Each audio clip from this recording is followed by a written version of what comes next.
ज्यादा नंबर तुम्हारे ना आ जाए ना अंग्रेजी के अंदर तो फिर आ करके बोलना मुझे। बेटा हम अंग्रेज तो नहीं है लेकिन अंग्रेजी के अंदर 100 में से 100 नंबर लेकर ही आएंगे। तो आज मैं आपको बताने वाली हूं कि आप इंग्लिश के अंदर ज्यादा से ज्यादा नंबर्स कैसे सिक्योर कर सकते हैं। So let's get started with this amazing session. सबसे पहले बात कर लेते हैं बेटा सेक्शन ए की। और देखो मैं भी एक एजुकेटर हूं, मैं भी एक टीचर हूं और मैं आप लोगों को ये दावे के साथ कह सकती हूं बेटा कि इस पूरे ब्रह्मांड के अंदर ऐसा एक भी टीचर नहीं है जो आप लोगों को सेक्शन ए में अनसीन पैसेजेस में पूरे में से पूरे नंबर दिलवा दे। क्योंकि अनसीन पैसेजेस के अंदर जो आपको नंबर मिलेंगे वो आप लोगों की लेवल ऑफ अंडरस्टैंडिंग के बेसिस पर मिलेंगे। तो आप लोग ये जो वन शॉट वीडियोस देख रहे हैं फॉर सेक्शन ए 3 से 5 घंटे का, it is a complete waste of time. इसको आप लोग ना करें। आप लोग क्या कर सकते हैं इसकी जगह, आप लोग पिछले 5 साल के सैंपल पेपर्स को उठाएं, उसमें जितने भी आप लोगों को अनसीन पैसेजेस दिखाई देते हैं उन सबको आप लोग सॉल्व कर लें। इससे क्या होगा, इससे आप लोगों को पैटर्न ऑफ क्वेश्चंस पता चलेंगे। गुड।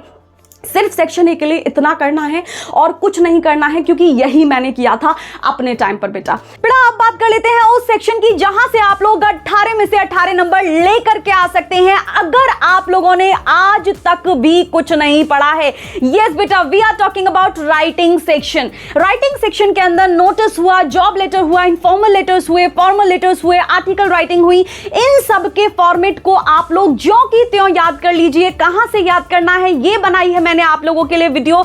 इसमें मैंने जैसे आप लोगों को चीजें याद करने को दी है वैसे आप लोगों को याद करनी है और कुछ स्लाइड चेंजेस के साथ अपने बोर्ड एग्जाम के अंदर सेक्शन बी को फोड़ करके आ जाना है। अब मैं यहां पर आप लोगों को एक छोटी सी टिप प्रोवाइड करना चाहूंगी बेटा। देखो, जब भी आप लोग आर्टिकल राइटिंग लिखें तब स्टार्टिंग आप लोग एक बढ़िया सी लाइन लिख करके करें जो उस पूरे आर्टिकल का सार हो। गुड। जैसे आप लोग मुझसे कहें मैम अपने आप को इंट्रोड्यूस कीजिए ना, तो एक तरीका इंट्रोडक्शन का मैं ये यूज कर सकती हूं। जैसे क्या बोलूं मैं, हाय everyone, this is Gunjan Sharma, I am an educator, mentor and content creator. Good. लेकिन दूसरा तरीका मैं ये भी यूज कर सकती हूं कि मैं अपने बारे में सबसे पहले एक लाइन बोलूं, एक बोल्ड लाइन बोलूं। जैसे मैं स्टार्ट करूं, जो मैं बोलती हूं वो मैं करती हूं, या फिर मैं बोलने में यकीन नहीं रखती हूं, मैं करने में यकीन रखती हूं। Hi everyone, this is Gunjan Sharma, I am an educator, content writer और content creator as well as mentor. Right. तो डिफरेंस आपको समझ में आया कि अगर आप लोगों को ज्यादा नंबर चाहिए बोर्ड एग्जाम के अंदर, देन आप लोगों को मीडियोकर बच्चे से बढ़िया प्रेजेंटेशन करके आना है। गुड। तो ये रहा हमारा आर्टिकल के लिए एक इंपॉर्टेंट टिप जो मैं अभी अपने बोर्ड एग्जाम के अंदर यूटिलाइज करती थी। जब भी आप लोग आर्टिकल लिखें बेटा, सबसे पहले एक बोल्ड लाइन लिखें जो उस पूरे आर्टिकल को दिखा रही हो, एक्सप्लेन कर रही हो, देन आप लोग अपना आर्टिकल लिखना चालू करें। गुड। तो ये हो गया बेटा सेक्शन बी के अंदर केवल इतना करना है। अब हम लोग बात कर लेते हैं सेक्शन सी की।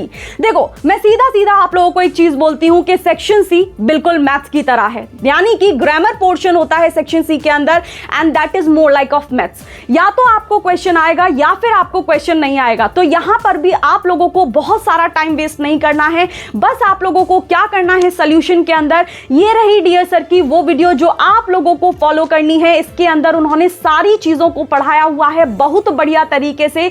जैसे ही आप लोग यहां से इस पूरे रूल्स एंड रेगुलेशन को समझ लें ग्रामर सेक्शन के, उसके बाद आप लोगों को मेरे वीडियो के डिस्क्रिप्शन में जाना है जहां आप लोगों को लिंक मिलेगा, एक पीडीएफ मिलेगा और वही क्वेश्चन आप लोगों को सॉल्व करके जाने हैं for the grammar section. More than enough बेटा, इतना ही करना है ग्रामर सेक्शन के लिए, सेक्शन सी के लिए। लेकिन अब हम लोग बात कर लेते हैं उस सेक्शन की बेटा जहां से आप लोग ज्यादा से ज्यादा नंबर बटोर करके ला सकते हो and that is section D. सबसे ज्यादा नंबर आप लोग सेक्शन बी और सेक्शन डी से बटोर करके ला सकते हो। तो अब बात कर लेते हैं सेक्शन डी की कि आप क्या कुछ नहीं कर सकते हैं सेक्शन डी के अंदर ताकि आप लोगों के अच्छे नंबर आए। गुड।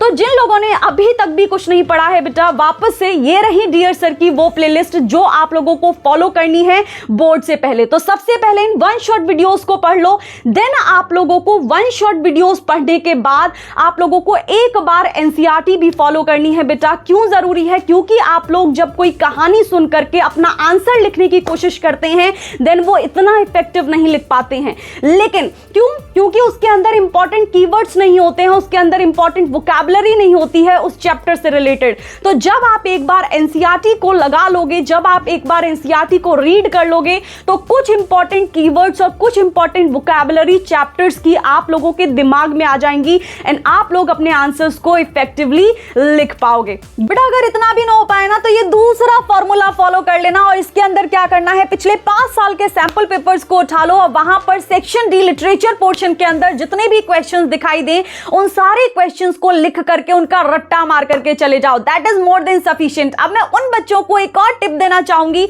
जो बोर्ड एग्जाम के लिए बहुत मेहनत कर रहे हैं।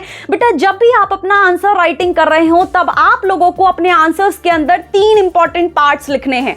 फर्स्ट पोर्शन आप लोगों को इंट्रोडक्शन लिखना है, सेकंड पोर्शन के अंदर बीच वाला जो पैराग्राफ होगा, दूसरे पैराग्राफ के अंदर आप लोगों को बॉडी लिखनी है यानी कंटेंट लिखना है और तीसरे पार्ट के अंदर आप लोग कंक्लूजन लिखेंगे। गुड।